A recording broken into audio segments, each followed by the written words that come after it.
Hello, I'm at the Jersey Shore once again. My favorite weekend place. Can you see the rocks in the distance?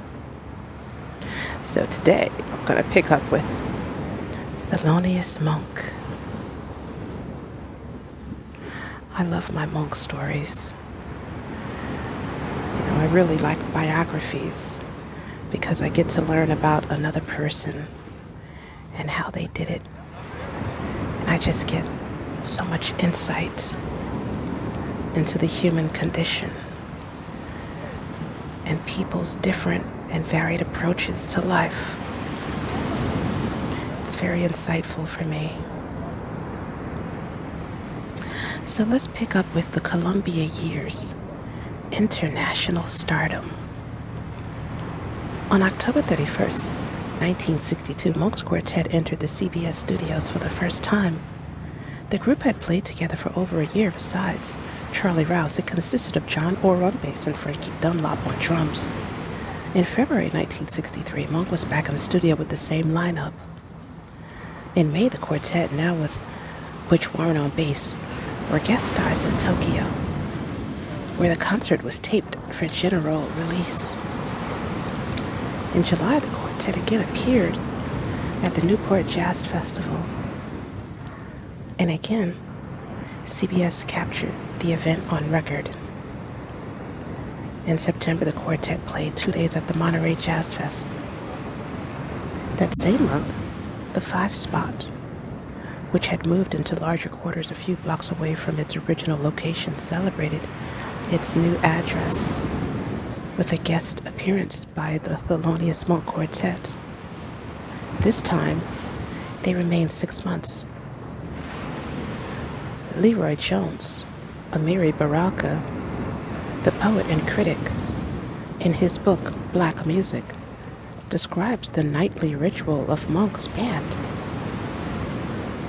Monk would show up around 11, go to the dressing room to prepare himself, order a double bourbon at the bar, then, drink in hand, would mount the stage. Here, he would play an unaccompanied piano solo. Then he would approach the microphone.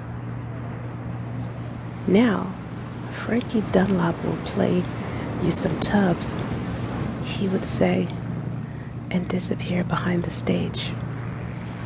After the drum solo, he would return. Again, approach the microphone and say, Butch Warren will play a bass solo. And again, he would vanish during the bass solo. The entire quartet might play its first set this way. The pieces they played were drawn from the established repertoire of Monk tunes.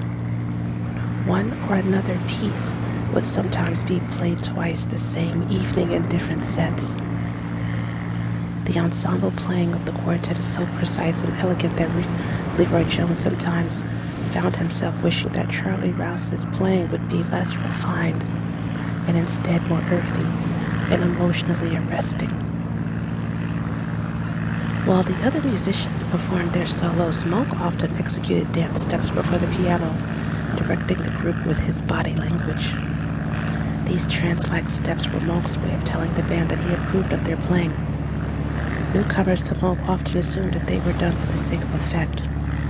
Band members, however, insist that these dancers were no publicity stunt, but an entirely natural thing. Monk's outward appearance could also mistakenly appear to aim at deliberate mystification. Now, he always appeared with some new, exotic headgear. Below the neck, however, his clothing always bespoke a very conventional elegance.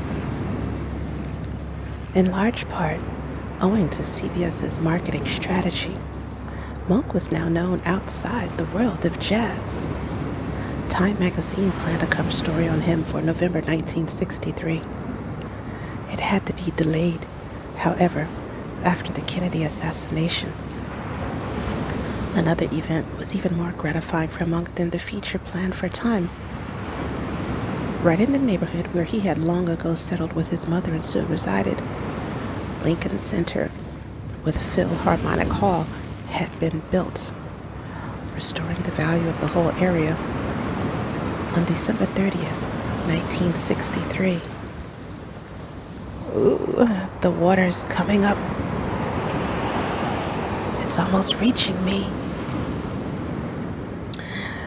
I guess I better not stay too long in this spot.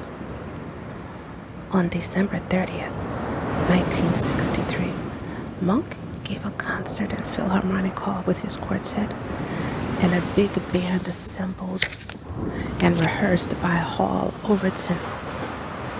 The public and critics were ecstatic. The concert was recorded by CBS. Let me show you a picture.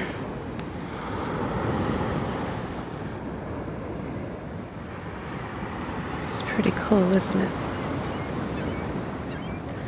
The cover story in Time finally appeared in February 1964.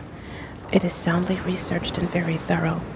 This wave of success and notoriety seemed to make Monk once more friendly to journalists, so long as they evinced a genuine interest in his music. Thus, between 1963 and 1965, he gave a series of interviews with some very revealing statements. Those who want to know what sound goes into my music should come to New York and open their ears.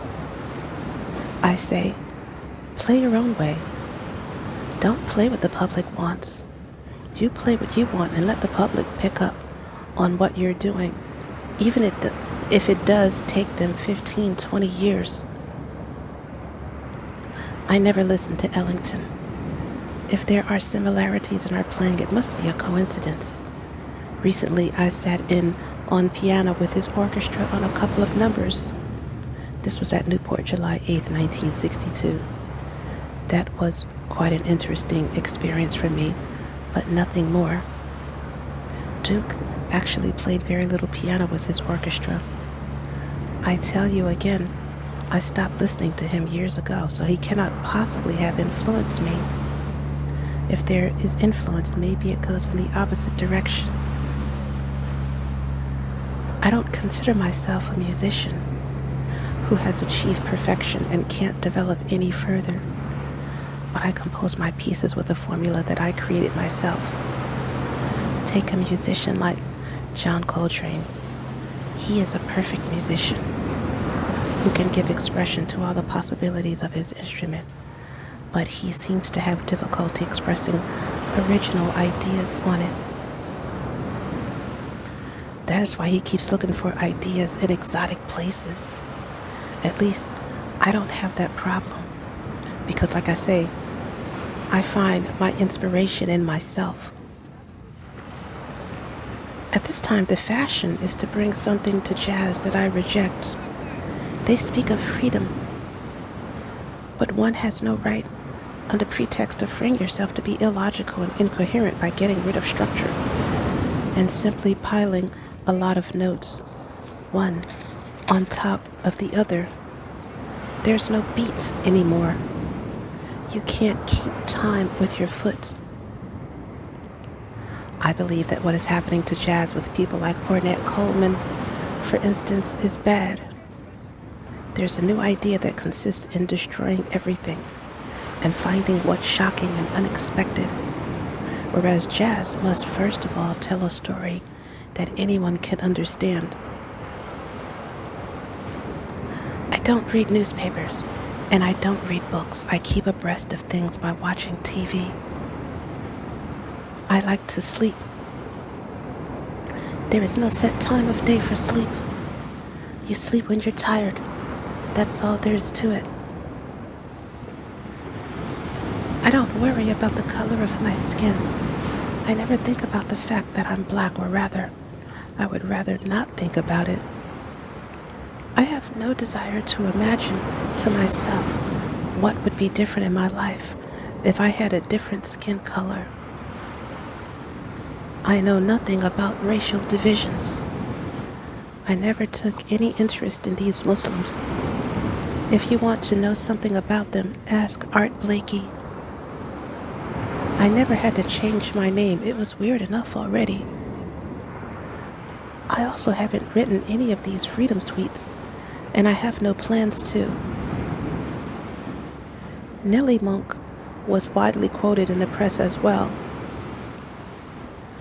The whole time, he thinks about nothing but music, even if he doesn't talk about it directly. He can stand in the middle of a room full of people and compose. I don't know anyone else so capable of withdrawing into himself. We live music every day. Thelonious never looked to do anything else but make music. He was and is an optimist. The optimist would nevertheless sometimes shut himself off from his environment completely, take to his bed and go for days without speaking. No one knew in those cases what was going on inside him. His psychotic episodes sometimes occurred even during performance. The pop musician, Captain Beefheart, experienced it firsthand at a concert in San Fernando Valley. They gave him a grand piano, a really beautiful Steinway surmounted by a cut glass bowl full of roses. He came in late wearing a trench coat. He dumped the bowl in the piano, knocked down the lid, and hit one note. The sound, everything going into the piano, the strings, the water splashing, the roses. Then he left. Captain Beefheart characterizes this as the most memorable performance I ever witnessed. In fact, these crazy incidents had become part of the Monk trademark. He was plainly aware of the impression they created. In the film Straight No Chaser, he can be seen turning pirouettes in the kitchen of the Village Vanguard and saying to the camera, "I do that out in the street sometimes." Somebody else doing that, they'd put him in a straitjacket.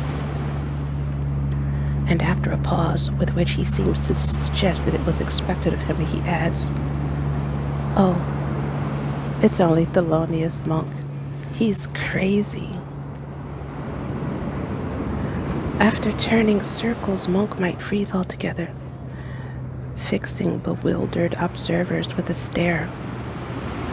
Slowly, the rigid stare would soften to his usual distinctive look, which has often been described as having a mysterious power.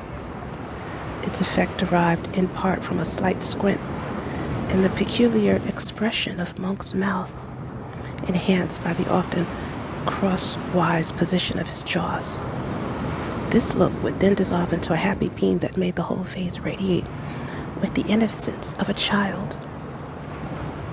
In 1964, Ben Riley replaced Frankie Dunlop on drums, and Larry Gales replaced Butch Warren on bass. This new group could be heard until 1968 at the large jazz festivals in the U.S., Europe, and to a lesser extent, Japan. CBS recorded the quartet regularly through 1967, though at ever wider intervals. On his European tours, Monk, who was shy of human contact, sometimes had American musicians who had transplanted to Europe work for him as road managers. One recounts with amusement that at the hotels, Thelonious and Nellie were constantly preoccupied with packing and unpacking their suitcases.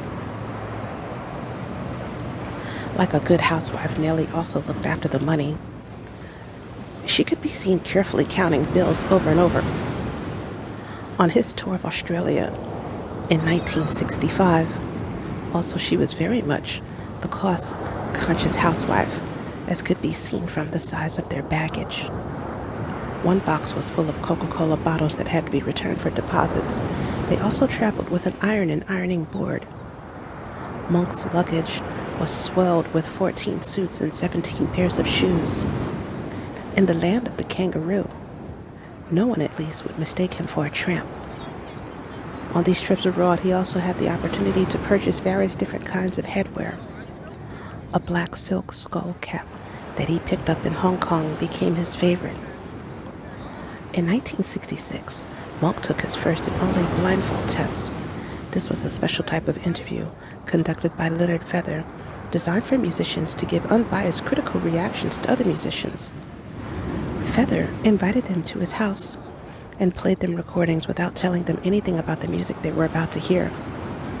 The results of this test appeared almost monthly in the pages of Downbeat, and their feature enjoyed great popularity. Monk's Blindfold Test appeared in April 1966.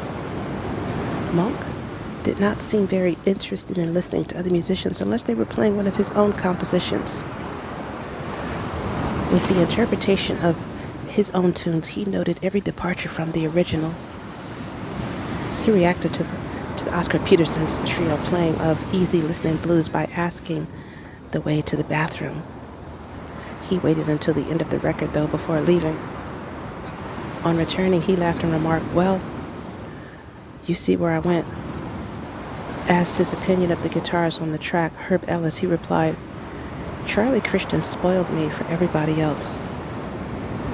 Only Denny Zeitlin, the psychoanalyst and pianist, was able to excite him with his playing of Monk's composition, Carol's Garden.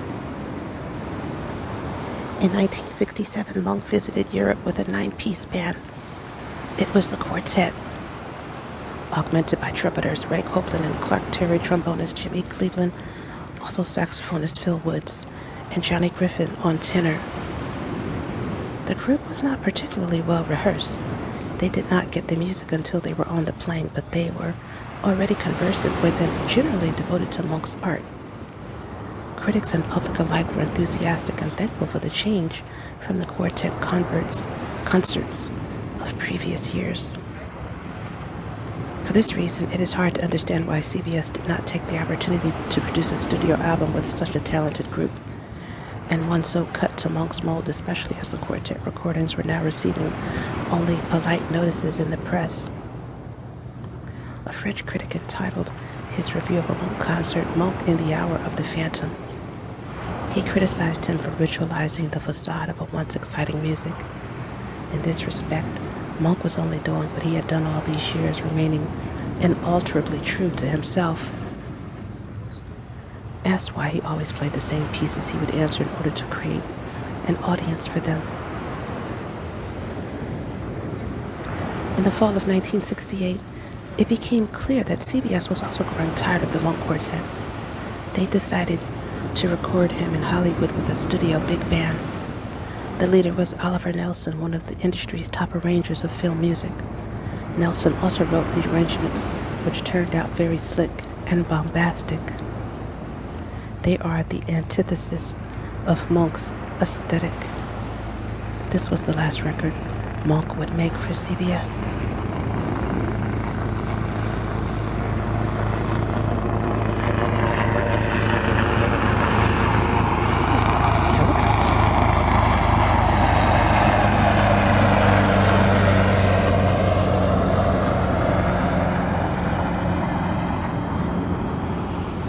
To be sure, CBS still wanted to produce Monk, but on their own terms. They sent him a collection of Beatles compositions and asked him to run them by someone who could play the tunes for him, as if he were incapable of reading music himself. From a commercial standpoint, using Beatles material was certainly not ill-conceived. Before they became countercultural icons, the Beatles were groomed by their management to find favor with an older audience, an effort formally recognized when they won the Order of the British Empire.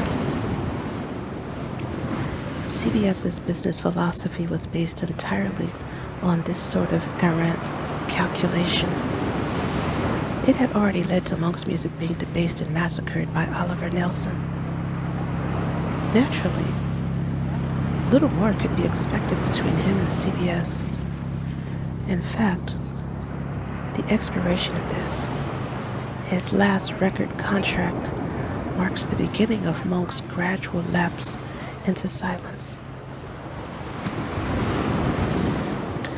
That concludes today's reading of Thelonious Monk, His Life in Music. Thanks for watching. Please like and subscribe. Catch me in the next video. And may you find lasting happiness. Bye.